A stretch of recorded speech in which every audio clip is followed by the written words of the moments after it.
Hey guys and welcome back once again to my YouTube channel.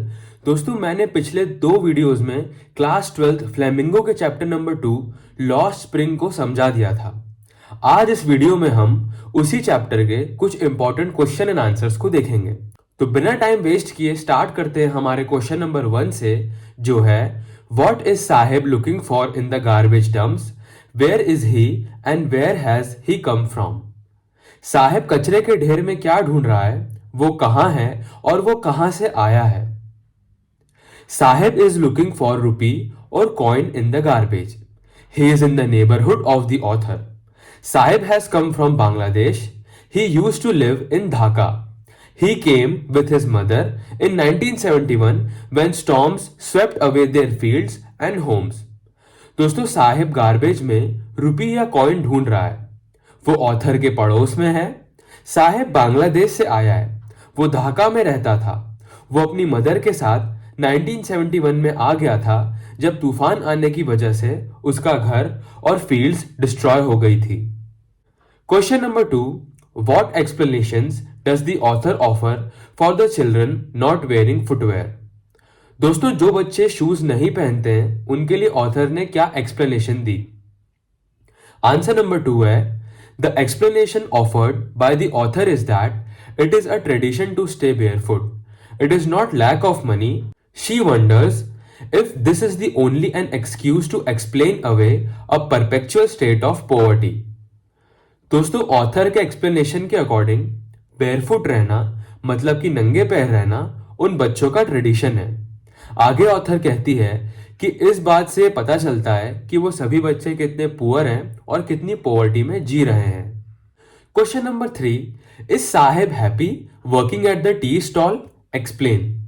क्या साहिब चाय की दुकान पर काम करके खुश है? No, Saheb is not happy working at the tea stall. He is no longer his own master. The steel canister seems heavy than the plastic bag he would carry so tightly over his shoulder. The bag was his. The canister belonged to the man who owns the tea shop. दोस्तों, Sahib tea stall पर काम करके बिल्कुल भी खुश नहीं है। वो अब अपना मालिक नहीं रहा। स्टील कैनिस्टर उसे प्लास्टिक बैग से भारी लगता है। ऑल्सो प्लास्टिक बैग उसका था, लेकिन स्टील कैनिस्टर उस आदमी का है जो कि चाय की दुकान का मालिक है। क्वेश्चन नंबर 4 है, what makes the city of Firozabad famous. Firozabad किस चीज के लिए फेमस है? Answer number 4, the city of Firozabad is famous for its bangles. Every other man in Firozabad is engaged in making bangles. Families have spent generations working around furnaces, welding glass, and making bangles for the women in the land. दोस्तों, Firozabad bangle making के लिए मतलब कि चूड़ियां बनाने के लिए famous है। फिरोजाबाद का हर दूसरा परिवार चूड़ी बनाने में लगा हुआ है। दोस्तों, फिरोजाबाद में लोगों ने कहीं पीढ़ियां गुजार दी हैं भट्टियों के आसपास काम करने में, कांच वेल्डिंग करने में और चूड़ियां बनाने में। क्वेश्चन नंबर 5 है, mention the hazards of working in the glass bangle industry. Glass bangle industry में जो लोग काम करते हैं वो कैसी कंडीशन के अंदर काम करते हैं। People who are engaged in the bangle making industry need to sit in the dark. They weld pieces of colored glass into circles of bangles. Their eyes are more adjusted to the dark than the light outside. They often end up losing eyesight before they become adults. Even the dust from polishing the glass of bangles is injurious to eyes. Many workers have become blind. दोस्तों, जो लोग bangle making industry के अंदर काम करते हैं उन्हें अंधेरे में काम करना पड़ता है। वो कलर्ड ग्लास को चूड़ी का शेप देते हैं। उनकी आईज डार्कनेस में ज्यादा अच्छे से एडजस्ट हो पाती है। ऑल्सो कई सारे लोग अपनी आईसाइट खो देते हैं। हमें बताया गया है कि ग्लास को पॉलिश करने से जो डस्ट निकलती है वो भी आंखों के लिए हार्मफुल रहती है। कई सारे वर्कर्स ब्लाइंड हो जाते हैं।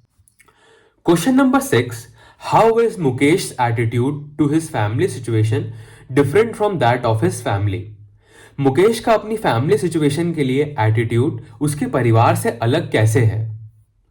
Mukesh grandmother thinks that the God given lineage can never be broken. Her son and her grandson are born in the caste of bangle makers. They have seen nothing but bangles. They only know bangle making. But Mukesh wants to be a motor mechanic. He will go to garage and learn, though the garage is far away from his home. दोस्तों, मुकेश की grandmother को लगता है कि जो काम वो सभी लोग इतनी पीढ़ियों से करते आ रहे हैं उसे छोड़ा नहीं जा सकता। उनका बेटा और उनका पोता बैंगल मेकर्स के यहाँ पैदा हुए हैं। उन लोगों ने बैंगल्स के अलावा और कुछ भी नहीं देखा था। उन्हें सिर्फ बैंगल मेकिंग आती है। लेकिन मुकेश के ड्रीम्स अलग हैं। वो मोटर मैकेनिक बनना चाहता है। वो गैराज जाना चाहता है और काम सीखना चाहता है। गैराज उसके घर से दूर है, लेकिन फिर भी वो अपने ड्रीम्स को अचीव करना चाहता है। Question number 7, a young man in Firozabad is burden under the baggage of two worlds. What are they? Firozabad में एक यंग मैन दो दुनियाओं के बोझ तले दबा है। वो क्या है? आंसर है, the two worlds that burden a young man in Firozabad include one of the family caught in the web of poverty, burdened by the stigma of caste in which they are born. The other, a vicious circle of the sahukars, the middlemen, the policemen, the keepers of law, the bureaucrats and the politicians. Firozabad में एक young man दो दुनियाओं के बोझ तले दबा है। उनमें से एक परिवार है जो कि पॉवर्टी में जी रहे हैं और उन्हें बैंगल मेकिंग के अलावा कुछ नहीं आता। दूसरा है साहूकार्स, मिडलमैन, पुलिस और पॉलिटिशियंस, जो कि उन लोगों की प्रॉब्लम्स को नहीं समझते हैं। Question number 8, why didn't the bangle makers of Firozabad organise themselves into a cooperative? Firozabad में चूड़ी बनाने वालों ने अपने आप को कोऑपरेटिव में क्यों नहीं ऑर्गेनाइज करा? Answer number 8, the bangle makers of Firozabad didn't organize themselves into a cooperative because they are caught in vicious web which starts from poverty to indifferences, then to greed and finally to injustice. They had got trapped in a vicious circle of the sahukars, the middlemen, the policemen and the politicians. Firozabad के bangle makers खुद को cooperative में organise नहीं कर सकते क्योंकि वो सभी लोग एक साइकिल में फंस चुके हैं जो कि पॉवर्टी से स्टार्ट होती है और अन्याय पर जाके खत्म हो जाती है। बैंगल मेकर्स कहते हैं कि यदि हम अपने आप को कोऑपरेटिव्स में ऑर्गेनाइज करेंगे तो हमें ही सफर करना पड़ेगा क्योंकि पुलिस हमें यह सब करने नहीं देगी और हमें जेल में डाल दिया जाएगा। Question number 9, how is Mukesh different from other bangle makers of Firozabad? Firozabad में मुकेश दूसरे बैंगल मेकर्स से कैसे अलग है? Mukesh was different from other bangle makers because he wanted to be his own master. He had a dream of becoming a motor mechanic, whereas other bangle makers did not even dare to dream but had accepted their fate. दोस्तों, Mukesh other bangle maker से different है क्योंकि वो खुद का master बनना चाहता है। उसका ड्रीम है कि उसे मोटर मैकेनिक बनना है। वहीं दूसरे बैंगल मेकर्स का कोई ड्रीम नहीं है। दूसरे बैंगल मेकर्स ने एक्सेप्ट कर लिया था कि उन्हें जीवन भर बैंगल मेकिंग ही करना है। Question number 10, describe the life of the people living in Seemapuri. Seemapuri में रहने वाले लोगों की लाइफ को डिस्क्राइब कीजिए। आंसर नंबर 10 है, most of the people who were living in Seemapuri were refugees from Bangladesh who came in 1971। Their homes were made of mud, tin and tarpaulin with no sewage and drainage. Picking garbage and rags helped them to earn their daily bread, gave them a roof over their heads, and was their only means of livelihood and survival. These people have no identity, but they do have valid ration cards that enable them to buy grain. An army of barefoot children appears every morning, carrying their plastic bags on their shoulders and disappear by noon.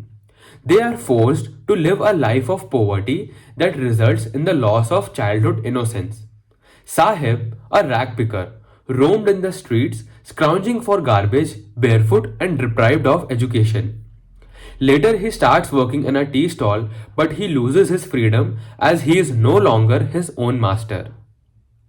दोस्तों, सीमापुरी में रहने वाले कई सारे लोग refugees थे जो कि बांग्लादेश से 1971 में आए थे। उनके घर मड, टिन और तारपोलिन के बने थे। उन सभी लोगों के घरों में अच्छा ड्रेनेज सिस्टम भी नहीं था। गार्बेज कलेक्ट करना और कचरे में से कुछ ना कुछ ढूंढते रहना ही उनका काम था। और यही काम करके वो लोग सरवाइव कर रहे थे। सीमापुरी में रहने वाले लोगों के पास कोई आइडेंटिटी नहीं थी, सिर्फ राशन कार्ड्स थे जिसकी मदद से वो सभी लोग सामान खरीद पाते थे। वहां पर रहने वाले बच्चे हर सुबह अपने कंधे पर प्लास्टिक बैग लेकर घूमते हैं और गार्बेज कलेक्ट करते हैं। उन बच्चों की लाइफ गरीबी में गुजरती है। साहिब भी उन्हीं बच्चों में से एक है जो कि गार्बेज कलेक्ट करता है। वो एजुकेटेड नहीं है और बहुत पुअर है। बाद में साहिब एक टी स्टॉल पर काम करना शुरू कर देता है, लेकिन वो खुश नहीं रहता है क्योंकि वो अब खुद का मालिक नहीं रहा। क्वेश्चन नंबर 11 और हमारा लास्ट क्वेश्चन है, how are Sahib and Mukesh different from each other? Sahib और मुकेश एक दूसरे से डिफरेंट कैसे हैं? Answer number 11, Mukesh attitude towards life was different from that of Sahib. Unlike Sahib, he was optimistic about his future, and so he dared to dream. He wanted to become a motor mechanic and also wanted to learn to drive a car. Sahib lacked determination, so he had no dreams or ambitions about his future. दोस्तों, मुकेश का attitude life के लिए different है यदि हम साहिब से compare करें तो। मुकेश अपने फ्यूचर को लेके पॉजिटिव है, उसके ड्रीम्स हैं और उसे मोटर मैकेनिक बनना है। साहिब के अंदर डिटर्मिनेशन नहीं है, उसके कोई ड्रीम्स नहीं है और वो अपने फ्यूचर को लेकर पॉजिटिव नहीं है।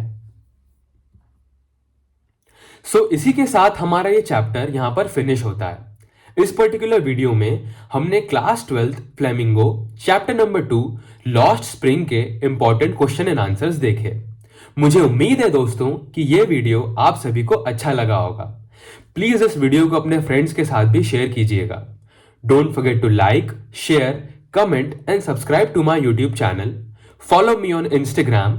This is Arimesh Tiwari and I will see you in my next video.